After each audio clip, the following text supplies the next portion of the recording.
Un hypermarché sous haute protection, mais pas de quoi inquiéter les clients satisfaits de trouver un magasin ouvert. Ça aide bien, ça dépanne bien.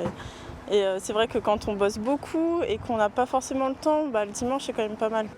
Quant au travail dominical, les clients ont un avis unanime. Si on veut travailler, on doit pouvoir travailler.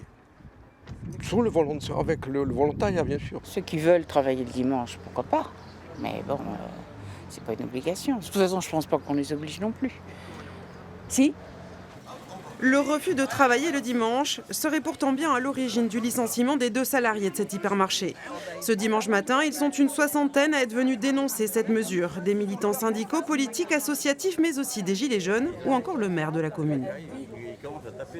Je trouve dommage en plus que ça ne se fasse pas sur la base du volontariat comme c'est toujours annoncé.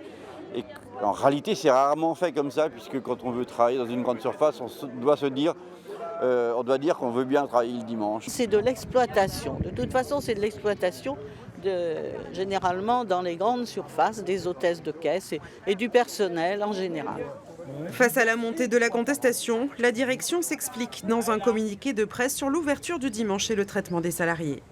Nous devions réagir pour stopper l'érosion du chiffre d'affaires. Elle ajoute ensuite: Chaque salarié travaille 6 dimanches matins par an. Il bénéficie en contrepartie d'un complément de rémunération et d'une journée de repos décalée. Et de conclure: Il est important que chacun contribue à l'effort collectif. l'hypermarché a annoncé ouvrir des négociations sur le travail du dimanche avec les syndicats en juin prochain.